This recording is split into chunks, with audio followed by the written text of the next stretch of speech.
유치권의 효력. 첫 번째로 나오는 게 유치권자의 권리죠.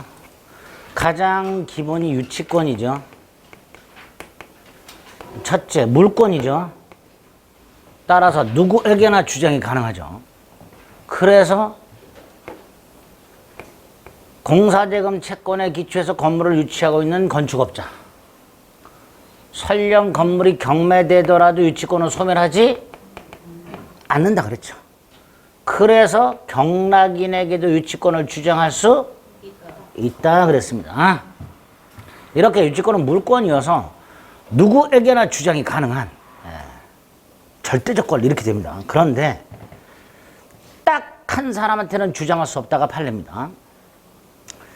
을이 유치권을 취득하기 전에 공사대금 채권을 갖고 있는데 건물을 점유해야 유치권을 취득하는데 이 건물을 점유하기 전에 이 건물이 경매, 개시 결정이 이루어지고 법원에 의해서 이 경매가 개시됐다는 법원의 결정이 등기부에 기입이 돼. 그러면 이 건물이 압류가 돼. 이 압류의 효력이 발생한 후에 건물을 점유. 그러면 압류 효력이 발생한 후에 유치권이 인정된 거죠. 요 경우에는 그 유치권을 경락인에게 주장할 수 없다. 그래서 경락인이 건물을 내놔. 그럼 돌려줘야 됩니다. 이렇게 유치권은 물권이어서 누구에게나 주장이 가능한 게 원칙이다. 단 딱 한 사람한테는 주장을 못한다. 요 경우 경매 개시 결정 기입 등기에 의한 압류 후 점유함으로써 유치권이 성립은 하되 단 경락인에게는 유치권 주장 못한다. 이렇게 되죠. 두 번째로 유치권자가 채무자가 아닌 제3자, 즉 경락인에게 공사대금을 내놔라. 즉 변제를 청구할 수는 없지요. 이건 당연하죠. 뭐 벽이 건축주가 아닌데. 그래서 유치권은 단순히 반환만 거절하는 것을 의미하고 플러스 공사대금을 내놔라. 이건 채권 행사입니다. 그래서 경락인에게 변제를 청구할 수는 없다. 이렇게 되죠. 두 번째. 세 번째, 만약에 갑이 공사대금은 지급하지 않으면서 건물 반환하라 소송을 제기한 경우 당연히 유치권자는 법원에서 유치권을 주장해야만 법원은 판단해 주죠.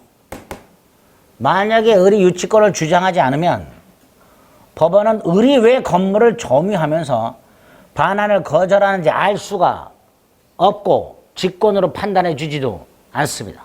그래서 원고가 반환 소송을 제기했을 때 유치권을 갖고 있는 사람은 그걸 주장해야만 법원은 판단해 주고요. 이때 법원이 을의 유치권의 주장을 받아주면 인용이라고 합니다. 법원은 이렇게 판결한다 그랬죠. 을 너는 갑으로부터 공사대금을 받는 것과 상환해서 건물을 반환하라. 이렇게 판결한다 그랬죠. 이걸 상환 이행 판결, 상환 급부 판결, 원고 일부 승소 판결 이렇게 부르게 됩니다. 유치권에서 이 정도 기억하시는 거예요. 두 번째가 유치권자는 우선 변제권은 없지만 경매권은 있다. 이때 경매권은 우선 변제를 위해서 경매하는 게 아니다. 팔아버리기 위한 경매다. 환가를 위한 경매. 유치권자는 우선 변제권이 없기 때문에 환가를 위한 경매다. 팔아버리기 위한 거다. 채무자에게 경고하는 의미다. 너 돈 안 주면 경매 넣을 거야. 그런 의미의 경매권이 있다. 또 경매하는 것이 좀 어렵다. 그러면 간이변제 충당이라고. 경매가 쉽지 않고 또 자동차 수리비는 300만 원, 그 자동차 중고차 값도 300만 원. 그럼 수리 맡긴 사람은 수리비가 얼마예요? 300만 원. 그럼 전화 툭 끊을 거예요. 안 찾아갈 거란 말이에요. 이런 경우 경매가 힘들고 채권액과 목적물 가액이 비슷할 때, 즉 정당한 이유가 있을 때, 유치권자는 그 자동차를 감정평가를 거쳐서 법원으로 달려가가지고 판사님 자동차 소유권을 제가 갖고요 수리비를 퉁칠게요 라고 청구할 수 있습니다. 즉 목적물 자체에 대한 소유권을 유치권자가 취득하고 채권을 충당할 수 있다. 이거를 간이변제 충당이라 합니다. 단 요때 미리 채무자에게 통지함으로써 간이변제 충당을 하기 전에 채무자로 하여금 돈을 변제할 수 있는 기회를 한번 주라. 4가지 요건, 간이변제 충당.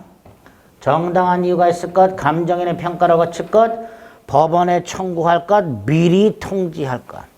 특히 3번째, 4번째 거 조심하세요. 유치권자는 정당한 이유가 있을 때 감정인 평가를 거쳐서 목적물 자체를 변제 충당할 수 있다. X, 충당할 것을 법원에 청구할 수 있다. 이때 유치권자는 지체 없이 채무자에게 통지해야 한다. X, 미리 통지해야 한다. 이렇게 요건 2개를 꼭 조심해서 기억해 주셔야 됩니다. 이거 간이변제 충당이라 합니다. 3번째, 유치권자는 목적물의 과실을 수취하여 원본 및 즉 공사대금 및 이자에 충당할 수 있는 변제 충당권으로서의 과실 수취권이 유치권자에게 있습니다. 그런데 이 과실을 수취해서 원본과 이자에 충당하려면 전제 조건이 하나 있어요. 유치권자의 의무 중에 유치권자는 채무자의 승낙이 없이는 유치물을 사용해서도 대여해서도 담보로 제공해서도 안 돼요. 채무자의 승낙이 없이는. 그럼 반대로 해석하면 채무자의 승낙을 받으면 사용되어 담보 제공할 수 있죠. 그래서 건물 유치권자가 채무자 갑의 승낙을 받아서 건물을 임대하여 임차인으로부터 차임을 수취해서 원본 및 이자에 충당할 수 있다. 이렇게 해석을 하게 됩니다. 유치권자가 목적물 과실, 차임 같은 게 과실이죠. 즉 물건의 사용 이익을 말합니다. 채무자의 승낙을 받아서 유치물을 사용되어 담보 제공하고 그로 인하여 발생하는 이익, 즉 과실을 수취하여 원본 및 이자에 충당할 수 있습니다. 이 전제가 됩니다. 따라서 여기 예외가 있죠. 의무에. 승낙이 없어도 보존에 필요한 사용을 할 수 있어요. 여기 또 이제 권리가 되는 거예요. 유치권자는 채무자의 승낙이 없이도 무슨 사용을 할 수 있다?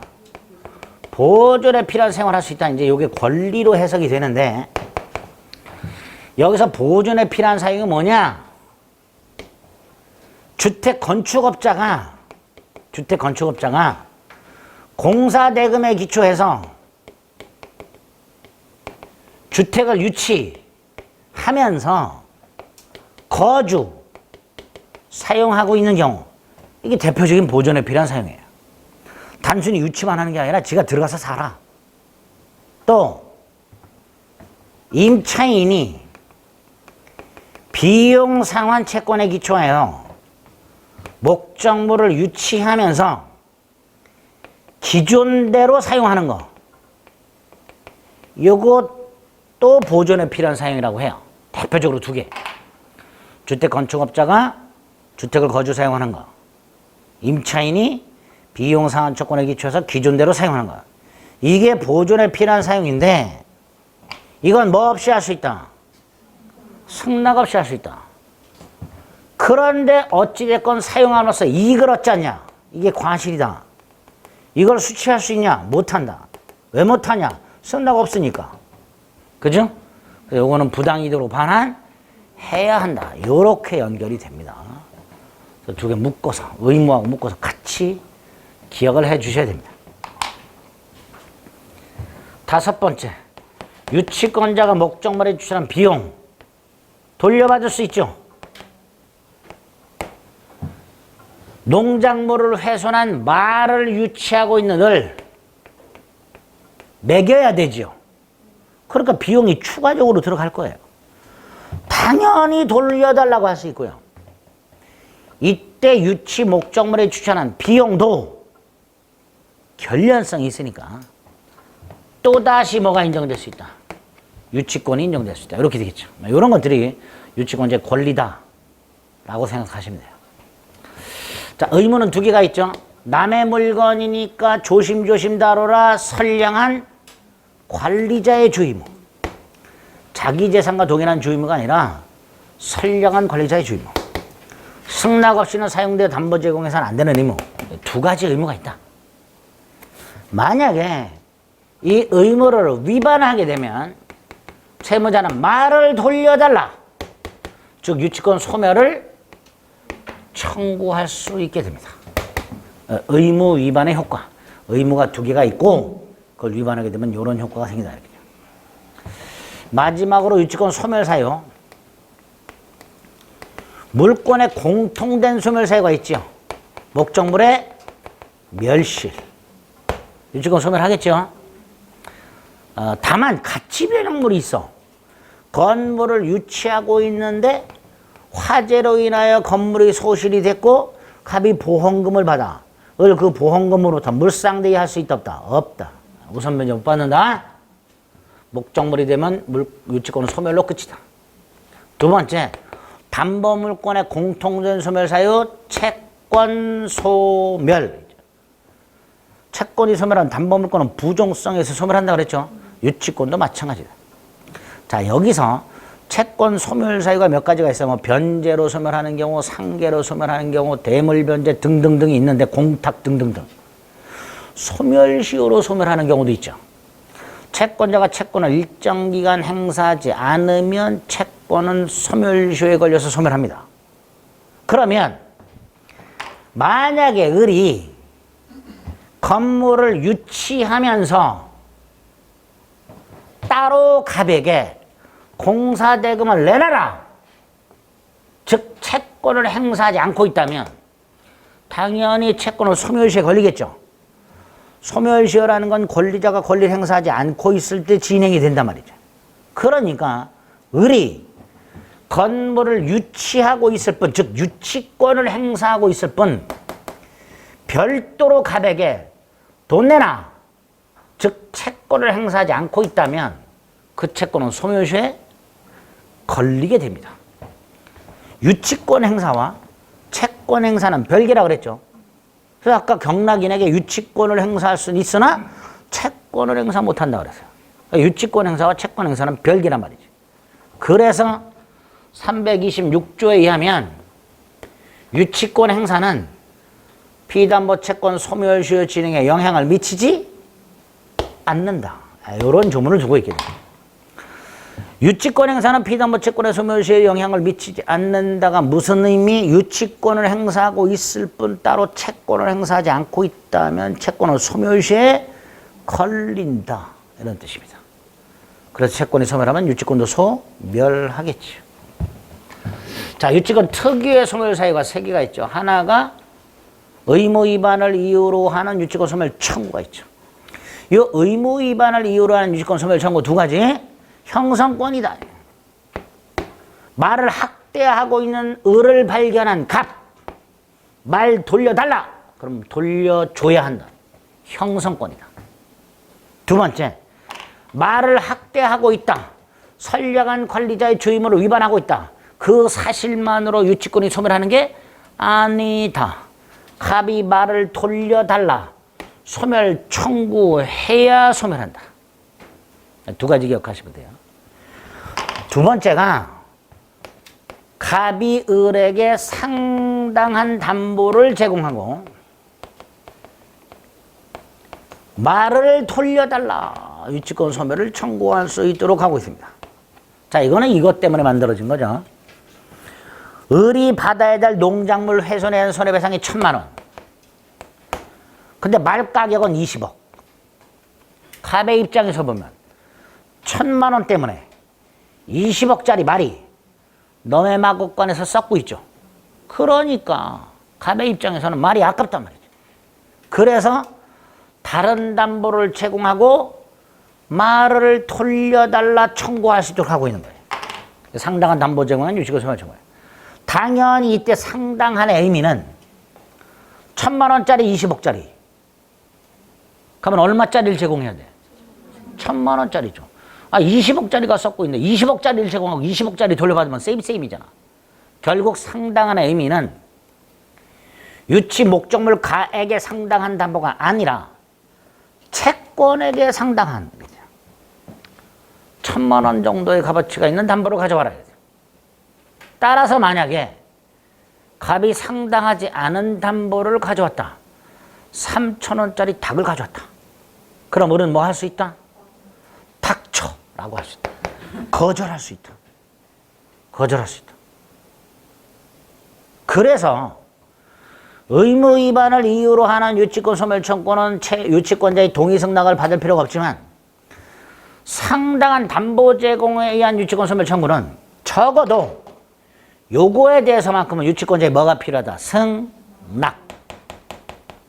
그래서 이건 형성권이 아니라 청구권으로 해석을 한다. 세 번째, 이 담보. 사람도 되냐? 사람도 된다. 이때 사람을 담보로 제공한다는 건 야, 너 얘를 유치해. 그게 아니고 보증계약을 하게 하는 걸 말합니다. 갑이 친구를 데려와서 을과 보증계약을 체결하게 하는 경우 이게 인적담보라고 부르게 됩니다. 이 담보는 물적담보, 인적담보를 분문합니다. 마지막, 의무위반을 위반한 유치권 소멸 청구하고 똑같이 상당한 담보가 제공되어 있다는 사실만으로 유치권이 소멸하는 것은 아니고요. 플러스 말 돌려달라. 소멸 청구 의사 표시가 따로 필요하다는 거. 이 정도 기억하시면 됩니다. 세 번째가 점유상실이 있죠. 아침에 마구간을 가봤더니 말이 없어졌네. 밤사이 말이 마구간을 뛰어서 도망갔네, 지 집으로. 그럼 유치권자는 점유를 상실했죠. 유치권 소멸하죠. 다만 말이 스스로 도망간 게 아니라 갑이 밤에 몰래 와서 말을 가져갔어. 그럼 우리 입장에서는 침탈당한 거죠. 이건 좀 다르다. 침탈당했을 때는 204조가 있더라. 즉 을은 침탈당한 날로부터 1년 내에 유침을 반환 청구 X, 점유물 반환 청구할 수 있다. 유치권에는 물권적 조건이 인정이 안 된다 그랬으니까 유침을 반환 청구가 아니라 점유물 반환 청구할 수 있다. 그래서 점유를 회복하면 점유는 소멸하지 않았던 것이 되고 따라서 유치권도 소멸하지 않았던 것으로 됩니다. 이 정도. 이게 유치권 전부예요. 이 정도 보시면 충분히 유치권 문제 2문제 맞출 수 있습니다. 112페이지 맨 위에 의 좀 확인하시고요. 항변권하고 구별은 나중에 문제 풀이하면서 구별하시면 되고요. 다만 그 표 마지막에 공통점이라고 상한급부 판결이라고 되어 있습니다. 그거 조심하세요. 상한급부 판결. 유치권의 특징, 양가를 본 법정담보물권, 단 배제 특약은 유효. 오른쪽 점유는 유치권의 성립요건 존속요건. 3번 추구표 없고 유치권에 기초한 물권적 조건 없고 우선 변제 효력 없고 물상대의성이 없죠. 다만 그 파산법이라고요. 채무자의 개인회생 및 파산에 관한 법률이 있는데 채무자가 그중에 파산 선고를 받게 되면 파산 관제인이 선임이 되고 파산 관제인은 파산한 채무자의 자녀 재산을 가지고 채권자들에게 빚잔치를 대신해 줍니다. 이때 담보물권자는 따로 모이게 해서 따로 변제를 해줘요. 이걸 별제권이라고 합니다. 유치권자도 담보물권이기 때문에 파산법상 별제권이 인정이 되고 그 한도 내에서는 일반 채권자보다 먼저 채권을 회수할 수 있습니다. 유치권의 성립요건 1번 타인 물건 관련 판례. 결련관계가 존재할 것은 그 인정의 기억리는 결련성이 두 가지. 몰라도 됩니다. 결련성이 인정 안 되는 거 키워드로 기억하자.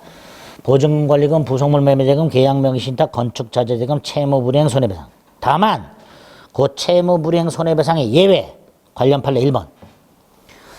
채무불이행에 의한 손해배상 조건은 원채권의 연장이고 물건과 원채권 사이에 결련성이 있는 경우 그 물건 건물 생각하면 되고 원채권 공사대금 채권 생각하시면 돼요.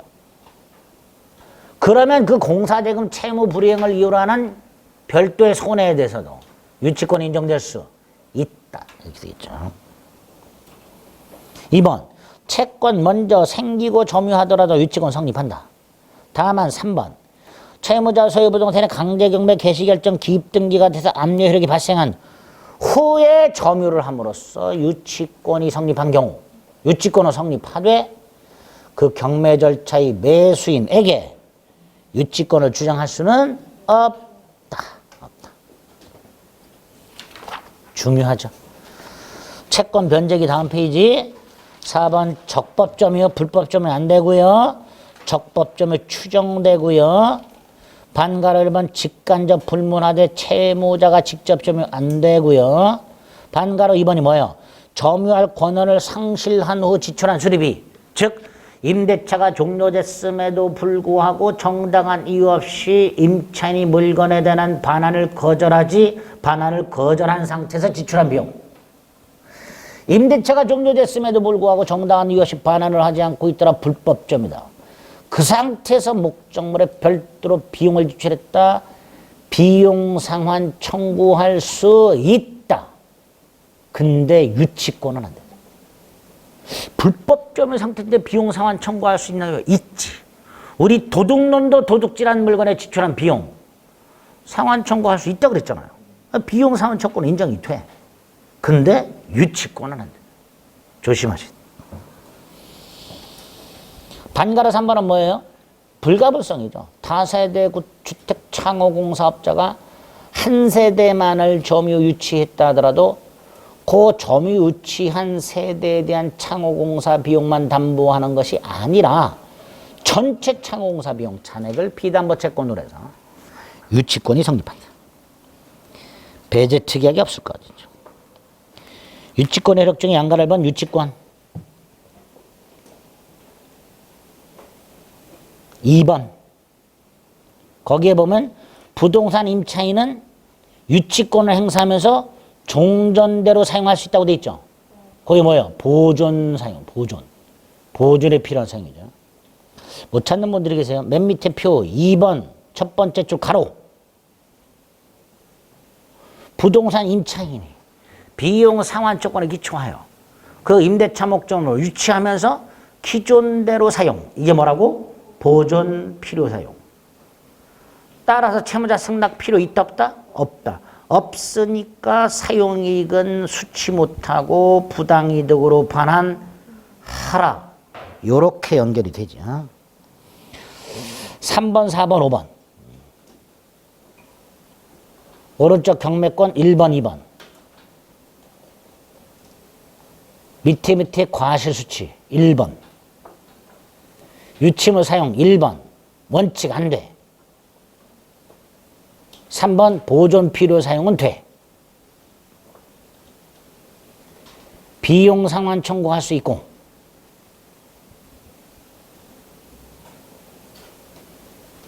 뭐 그 정도. 밑에 판례 두 개는 안 보셔도 됩니다. 넘기면 의무가 두 개가 나오죠. 위반하면 소멸 청구할 수 있다고 돼 있고요. 6번에 소멸 사유. 물권 일반의 공통전 소멸 사유, 담보물권 공통 소멸 사유, 그 중에 326조. 유치권 특유의 소멸 사유 3개. 그 중에 다른 담보 제공에 한 유치권 소멸 청구. 조문 밑에 동그라미 1, 동그라미 2, 오른쪽 동그라미 3. 그리고 점유 상실. 단 점유 침탈의 경우 204조. 이런 것들을 확인하시면 되겠습니다. 됐죠? 두 문제 꼭 맞추셔야 돼요. 사례 형태로 나오더라도 어렵지 않게 나옵니다. 유치권은 자, 이제 물건의 마지막 저당권이 남았습니다.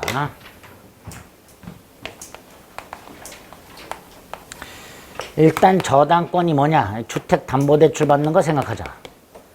갑이 101호 아파트를 담보로 제공하고 은행에서 돈을 빌린다.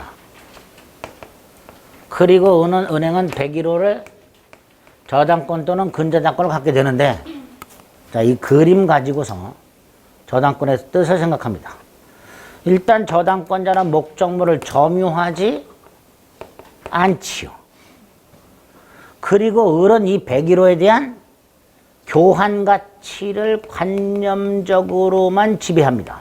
즉 101호를 현실적으로 지배하는 게 아니고요. 점유하지 않으니까 관념적으로만 지배하는데, 이 관념적으로 지배한다는 건 이런 뜻이라 그랬죠. 갑이 돈을 갚지 않으면 101호를 경매 넣어서 1억을 회수해야지 라는 을의 생각, 그게 관념적 지배라고 그랬어요. 그죠? 이렇게 을은 생각하고 있다가, 관념적으로 지배하고 있다가 갑이 돈을 갚지 않으면 이 생각을 행동으로 옮긴다 그랬죠. 즉 경매를 넣어서 채권을 후순위 권리자보다 먼저 변제받게 됩니다. 요거를 저당권이라 하자. 요거를 저당권이라 하자. 저당권은 특징이 목적물을 점유하지 않아요. 그죠? 따라서 유치적 효력 같은 것은 없어요.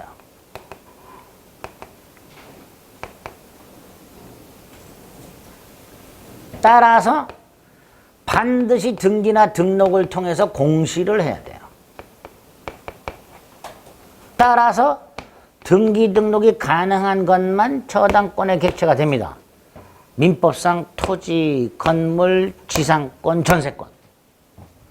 특별법에 의하는 경우에도 등기 등록이 가능한 것만 됩니다. 임목, 자동차, 항공기 이런 것들. 이렇게 저당권은 목적물을 점유하지 않기 때문에 등기 따위를 통해서 공시하라. 이게 저당권의 공시의 원칙이에요. 근데 여기 예외가 된 게 649조 법정 저당권이라는 게 있습니다. 듣기만 하세요. 임대차가만 나오는데요. 토지 임대인이 임차인으로부터 2년 이상의 차임을 받지 못하고 있어요. 이거를 649조에서 변제기를 경과한 최후 2년 차임 이렇게 불러요. 오랫동안 못 받았죠. 이때 갑이 그 2년 이상의 연체 차임을 받기 위해서 임대 토지 위에 임차인 소유 건물을 압류를 하는 경우에 요거를 저당권으로 봅니다. 요걸 법정 저당권이라고 해요. 이때 이 법정 저당권은 저 을 소유 건물 등기부에 갑이 저당권자가 아니라 압류권자로 등기가 됩니다. 그걸 저당권으로 보니까 결과적으로 저당권 등기 안 했지만 저당권의 효력이 있는 거죠. 그러니까 공시원칙의 예외 이렇게 부르게 됩니다. 649조에 몰라도 됩니다. 기울래 등기 등록하라. 세 번째, 저당권은 어떻게 성립 취득하는가? 99.9% 법률행위, 즉 약정을 통해서 취득합니다. 좀 전에 봤던 법정 저당권처럼 예외적으로 법률 규정에서 생기는 경우도 있긴 있어. 하지만 99% 약정, 즉 법률 행위를 통해서 생기게 되고, 이 약정이 두 가지. 뭐부터 한다 그랬죠? 돈부터 빌린다 그랬죠? 이걸 소비대차 계약, and 저당권 설정 계약, 플러스 등기. 그러면 저당권이 취득. 계약을 두 개 하는 거예요. 돈 빌리는 계약과 저당권 설정 계약. 어떤 게 주예요? 이게 주죠. 이게 종이고.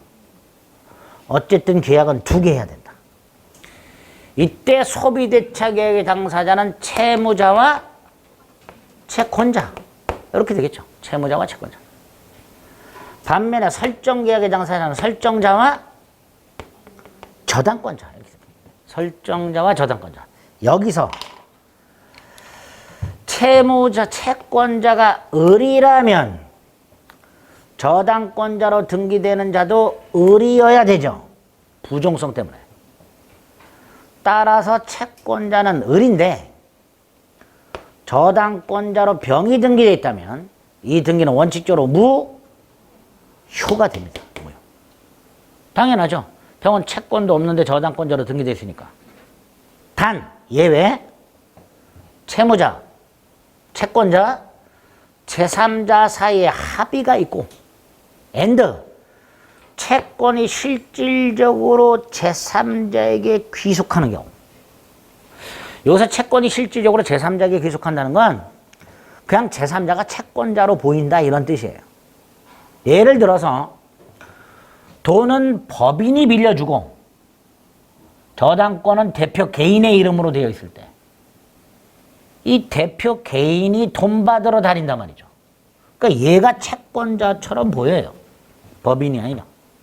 그러니까 이런 걸 채권이 실질적으로 제3자에게 귀속되는 경우라고 말을 하고 이렇게 두 가지 조건 당사자 사이 합의와 채권이 실질적으로 제3자에게 귀속이 되는 경우에는 예외적으로 제3자 명의 저당권 등기도 유효하다. 이렇게 판결하고 있습니다. 채무자와 설정자와의 관계. 채무자가 갑이다. 그럼 설정자는 뭐냐? 담보물 소유권자를 생각하시면 된다. 설정자는 누굴 말한다? 담보물 소유권자, 즉 101호 소유권자. 만약에 101호가 갑소유라면 설정자도 갑. 반면에 101호가 갑의 부인 명의로 돼 있더라. 그럼 설정자는 갑의 부인, 즉 제3자가 됩니다. 이 제3자를 뭐라고 불러요? 물상보증인. 설정자는 꼭 채무자만을 의미하는 게 아니다 말이죠. 목적물 소유자를 말합니다. 설정자는 채무자 또는 제3자 이렇게 되죠. 이때 물상보증인은 채무를 부담한다 안 한다? 부담한다 안 한다? 안 한다 그랬죠. 일반 보증인은 채무자가 돈을 갚지 않으면 대신 갚아야 될 채무를 부담하지만 물상 보증인은 아무리 채무자가 돈을 갚지 않는다 하더라도 채권자가 물상 보증인에게 야, 네가 돈 갚아라 이렇게 할 수는 없습니다. 그래서 물상 보증인은 목적물만 제공하는 자, 채무는 부담하지 않는다. 설정자는 채무자 또는 물상 보증인 이렇게 생각해 주시면 됩니다. 이게 법률 행위한 저당권 성립의 첫 번째 계약의 당사자의 문제고요. 두 번째 객체. 아까 말씀드렸듯이 등기 등록이 가능한 것만. 세 번째 채권. 99% 빌려주는 돈이겠죠.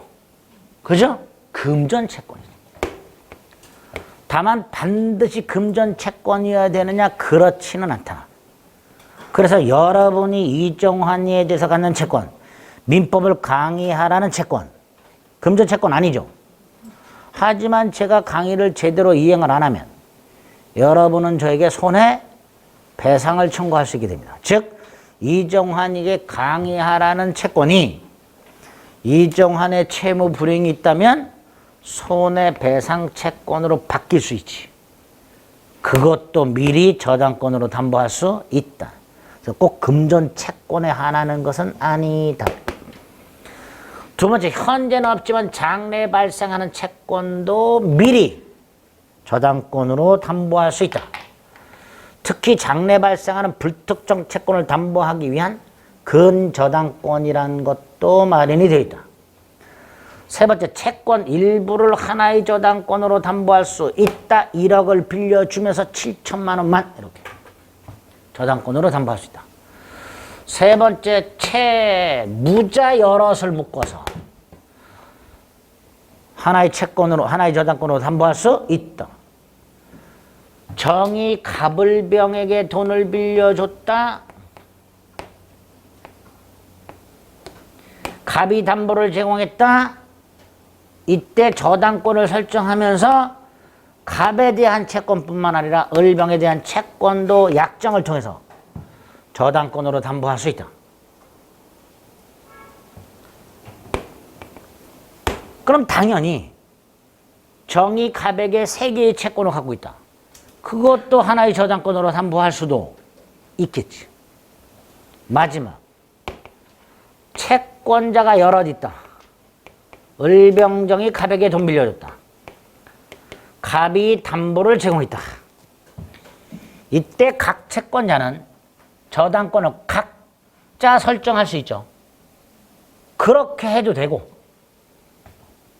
합의를 통해서 저당권을 하나만 설정하고 을병정이 채권액의 비율로 하나의 저당권을 공유할 수 있는데, 공유는 하나의 소유권을 여럿이 쪼개서 갖고 있는 거죠.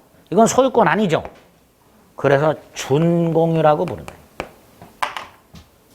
수인의 채권자가 하나의 저당권을 통해서 준공유함으로써 그 자신들의 채권을 담보할 수도 있다. 준공유를 한다.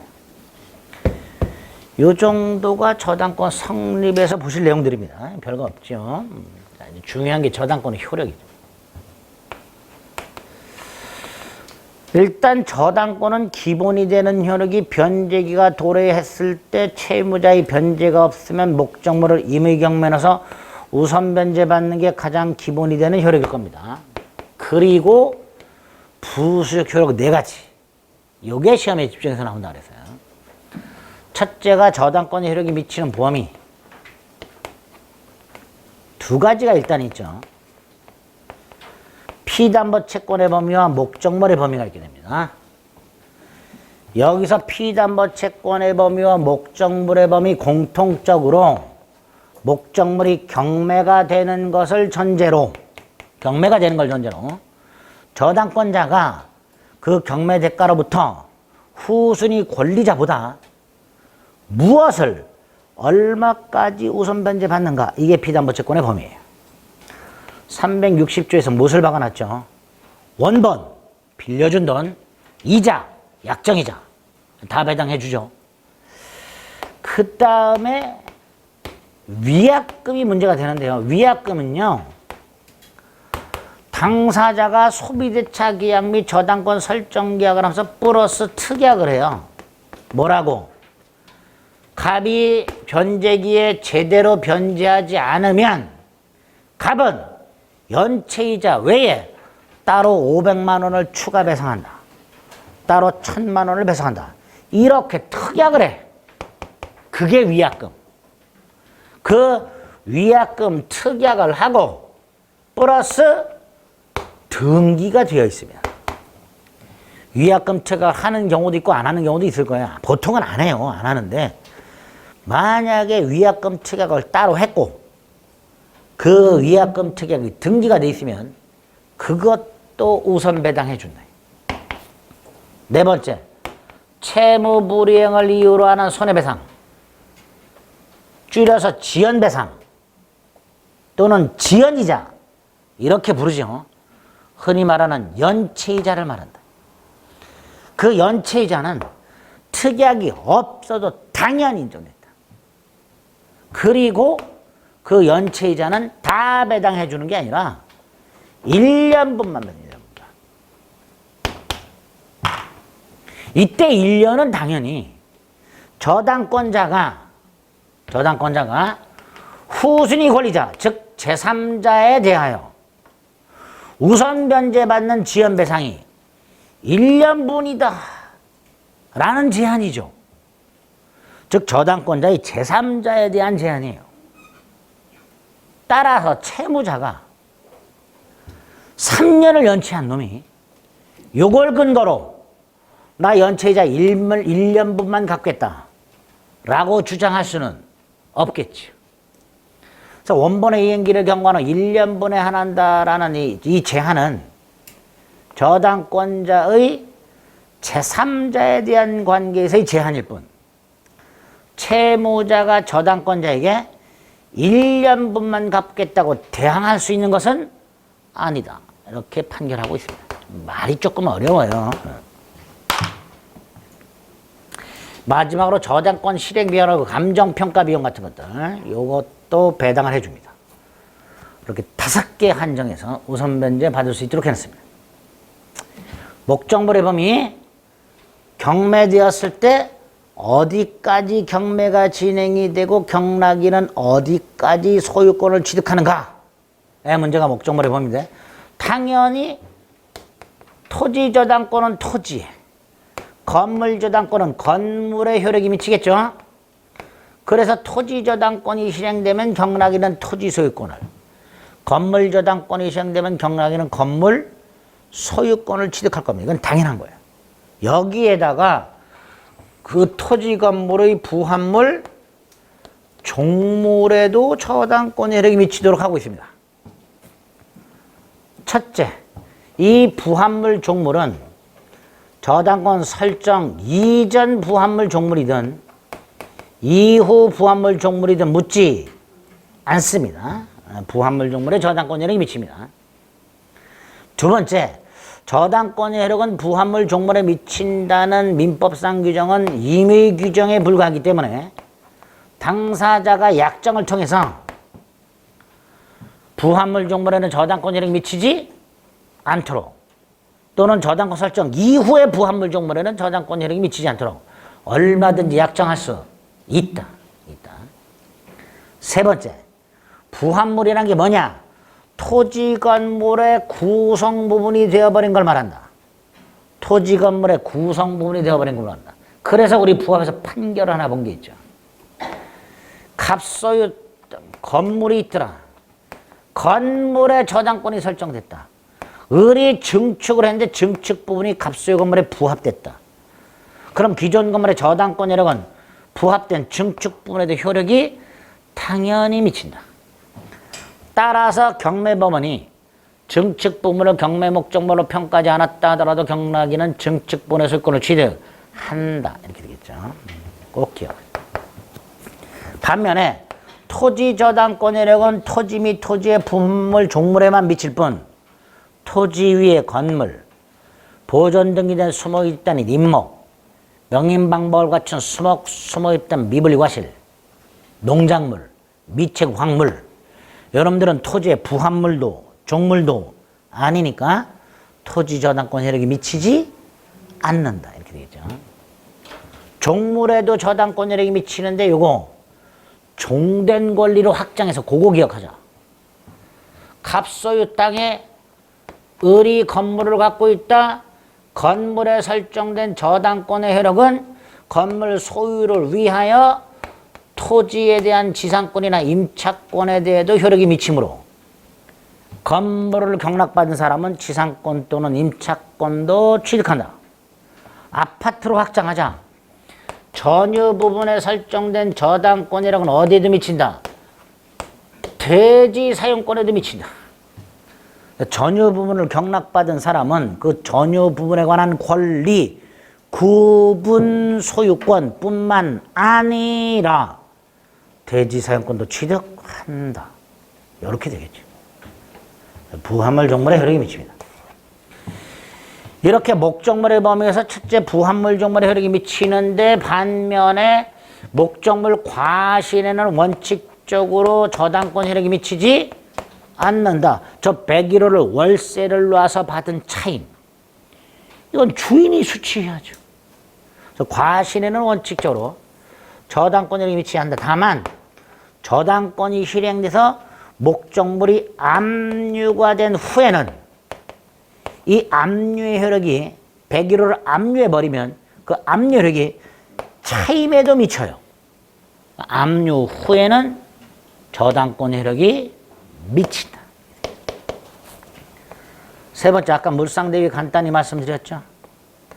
갑소유 땅에 저당권을 갖고 있던 을 갑에게 1억을 빌려줬는데 느닷없이 땅이 수용이 되고 갑이 보상금을 받는다. 을은 더 이상 땅에 대해서는 저당권을 행사할 수가 없고 보상금으로부터 1억을 회수해야 되는데 만약에 수용주체가 갑에게 보상금을 지급해버리면 그 보상금은 갑의 기존 재산과 섞여버리죠. 그러니까 갑이 갖고 있는 돈 중에 어떤 게 보상금인지 특정을 할 수가 없게 되는 문제가 생겨요. 갑이 잠수 타는 경우도 있고. 그러니까 너 멍 때리고 가만히 있지 말고 적극적으로 권리를 행사해라. 어떻게? 보상금이 갑에게 지급이 되기 전에 압류해라. 그리고 아까와 마찬가지로 추심 또는 전부 명령을 받아서 직접 가서 다이렉트로 돈을 회수해라. 가만히 있지 말고. 이때 압류는 꼭 네가 안 해도 된다. 제3자에 의해서 압류되어 있다면 얼마든지 물상대의할 수 있다. 지급 전까지는. 확대하면 보상금에 관한 권리를 갑의 다른 채권자가 이전을 받아갔어. 그래도 그 제3자에게 지급이 되기 전까지는 여전히 쫓아가서 내가 우선권이 있다라고 주장할 수 있다. 취급할 수 있다. 지급 전까지는. 세 번째, 갑이 보상금 외에 대토를 받았다. 근데 이게 경매가 된다. 너 법원으로 달려가서 나도 배당해 주세요. 배당 요구해라. 다만 배당 요구는 배당 요구 기한이 정해져 있어. 언제부터? 언제까지? 그 마지막 기한을 뭐라 그래요? 배당 요구 종기. 법원이 정해요. 채권자들은 배당받고 싶은 사람들은 요제부터 요때까지 법원에 배당을 요구하라. 그 마지막 날짜가 배당 요구 종기야. 그 종기까지 나도 배당해 주세요 라고 배당을 요구해라. 그런 방법으로 적극적으로 물상대의권 행사해라. 만약에 이렇게 적극적으로 권리 행사하지 않고 민기적거리다가 제3자가 먼저 잽싸게 보상금을 가져갔다. 부당이득 반환 따위 청구할 수 없다. 더 이상 물상대의 할 수 없다. 이렇게 됩니다. 물상대의를 여기에 저당권에게 미치는 효력 범위. 세 번째, 용익물권과의 관계라고 해서 우리 지상권에서 봤던 366조 법정선권이 있었죠. 이 366조 법정선권은요, 저당권 설정 당시 건물이 있어야 되죠. 즉 토지 건물이 존재하고 소유자가 동일한 상태에서 저당권이 설정이 돼야 돼요. 그리고 그 저당권이 실행됨으로써 토지 건물의 소유자가 달라져야 돼. 그래서 366조 법정선권이 인정이 되려면 기본적으로 대원칙 저당권 설정 당시 건물이 존재할 것, 이게 요건이 돼요. 그러니까 건물이 없는 나대지에 저당권이 먼저 설정이 되고 그 다음에 설정자가 건물을 신축한 경우, 이때는 토지 저당권이 실행이 됨으로써 토지와 건물의 소유자가 달라지더라도 건물 소유자를 위한 법정 지상권은 성립하지 않으니까 건물은 어떻게 된다? 어떻게 된다? 철거된다. 오늘 무슨 일이 있으신가? 제가 진도만 나가서 그런가? 집중력이 또 폭 떨어지신 표정이네. 집중하셔야죠. 140 며칠 남았죠? 143일인가? 4일인가? 겁나게 빨리 지나가죠, 세월이. 이게 100대 밑으로 떨어지는 순간 총알같이 지나갑니다. 지금보다 더 빨리. 예? 100일주 아시죠? 100일주라고 아세요? 100일 남은 날 먹는 술. 그거만 마시면 좋은데 땡주를 마셔. 99일, 88일. 땡주라서 또 이걸 마셔. 그렇게 마시다 보면 내일이 시험일이 돼. 후딱 지나갑니다. 후딱 지나가. 정신 바짝 차리셔야 돼. 다시 건물 없는 땅에 저당권이 설정되고 건물이 지어진 경우에는 설령 저당권이 실행이 돼서 토지와 건물의 소유가 달라지더라도 법정상권은 인정되지 않으니까 건물은 철거가 되더라. 여기서 건물 철거를 막아보자 해서 마련된 게 뭐다? 토지 저당권자의 토지 건물 일괄경매권. 토지 저당권자의 토지 건물 일괄경매권. 아까 토지 저당권자는 토지만 경매하고 건물 저당권은 건물만 경매한다 그랬죠. 그게 원칙이에요. 토지와 건물은 별개의 부동산이니까 토지 저당권 따로 건물 저당권 따로야. 따라서 이 토지 저당권자는 토지만 경매를 넣을 수 있고 건물은 경매를 못 넣어. 단 이렇게 특별한 경우에 법정상권이 인정이 안 되는 경우에 건물 철거를 막기 위해서 우리 민법이 특별하게 만들어놨다. 토지 저당권자의 토지 건물 일괄 경매권. 뜻과 요건이 똑같아. 건물 없는 토지에 저당권이 설정되고 건물이 축조될 것. 그죠? 그 건물을 설정자가 소유하고 있을 것. 설정자가 축조하여 소유하고 있던 제3자가 축조했지만 갑 설정자가 소유권이 귀속이 됐던 어쨌든 갑 소유인 경우 이때 토지 저당권자는 토지만 경매할 수도 있지만 건물까지 함께 경매할 권리가 있다. 그게 토지 저당권자의 토지 건물 일괄 경매권의 뜻이에요. 요건 뜻을 쪼개 건물 없는 땅에 저당권이 설정되고 건물이 축조될 것. 두 번째, 설정자가 축조했던 제3자가 축조했던 그 건물이 설정자에게 소유권이 귀속되어 있을 것. 효과, 토지 저당권자는 권리가 인정되는 것이기 때문에 토지 건물을 일괄 경매할 의무는 없다. 따라서 토지만 경매할 수도 있다. 두 번째, 토지 건물을 만약에 일괄 경매를 넣었다. 첫째, 경매법원은 땅과 건물을 동일인에게 매각 허가하라. 같은 사람에게. 두 번째, 토지 저당권자는 토지 경매 대가에서는 자신 채권을 우선 변제 받을 수 있지만 건물 경매 대가에서는 우선 변제 받을 수가 없다. 이렇게. 아주 단순해요. 그런데 단독으로 문제가 아주 잘 나옵니다. 토지 저당권자의 토지 건물 일괄 경매권의 요건, 효과 딱 머릿속에 넣으셔야 돼요.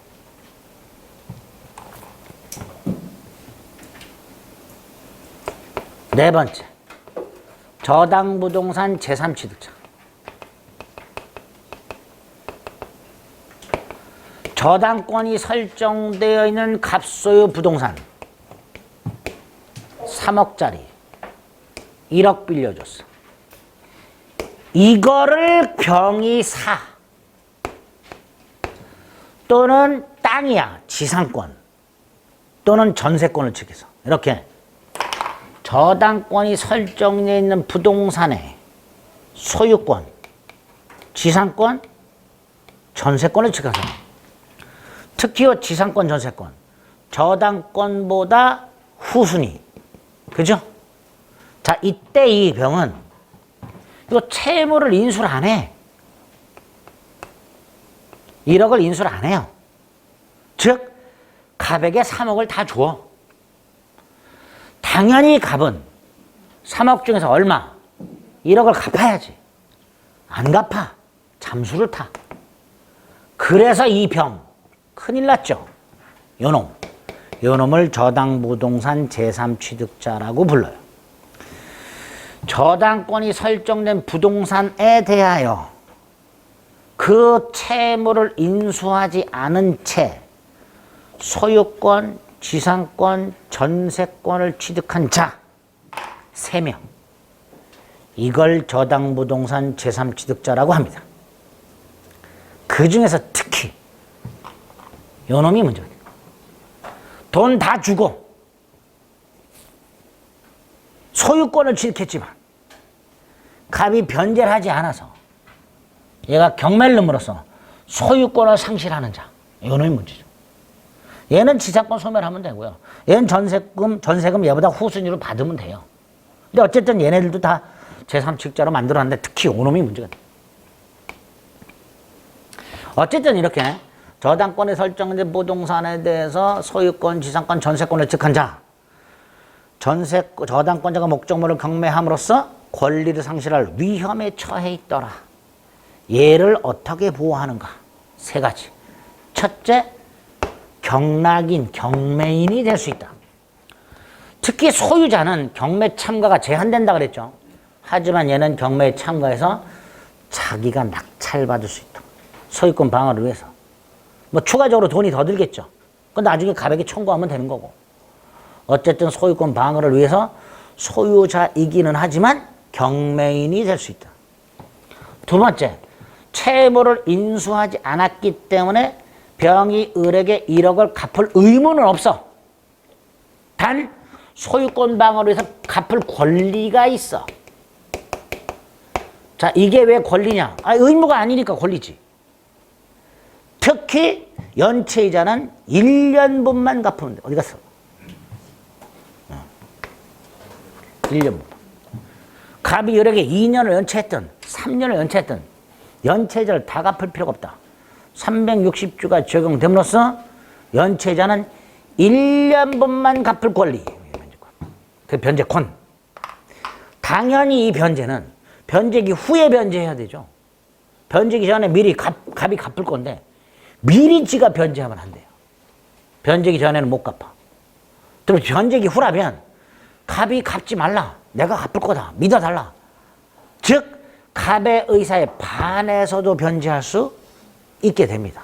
변제기 후 변제, 변제기 후라면 채무자 의사에 반해서도 변제할 수 있다. 세 번째, 병이 갑 대신 1억을 갚았죠. 당연히 갑에게 쫓아가서 내가 네 대신 갚았으니 나한테 1억을 갚아라. 뭐 할 수 있다? 구상할 수 있다. 세 번째, 소유권을 취득한 병이 새로 인테리어를 싹 해서 추가적으로 비용을 지출했다. 요거를 경매 대가로부터 가장 먼저 배당받을 수 있다. 뭐 할 수 있다고요? 가장 먼저 배당받을 수 있다. 그럼 잘 보세요. 전세권자의 경우에요.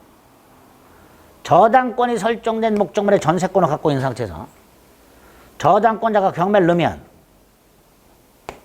얘 소멸한다 그랬죠. 그죠? 특히 전세금은 얘보다 후순위로 받죠. 반면에 얘가 목적물에 추천한 필요비, 유익비는 얘보다 먼저 받게 돼요. 전세권자 같은 경우에. 네? 이렇게 목적물에 추천한 비용에 대해서 가장 먼저 경매 대가부터 우선 변제 받을 수 있도록 되어 있습니다. 이렇게 세 가지 장치를 통해서 제3취득자를 보호하고 있다. 저당권이라긴 4개가 아주 중요한데 그중에 3개 봤습니다. 하나 남았고요. 그거 보고 쉬었다가 보고 체크해 드리겠습니다.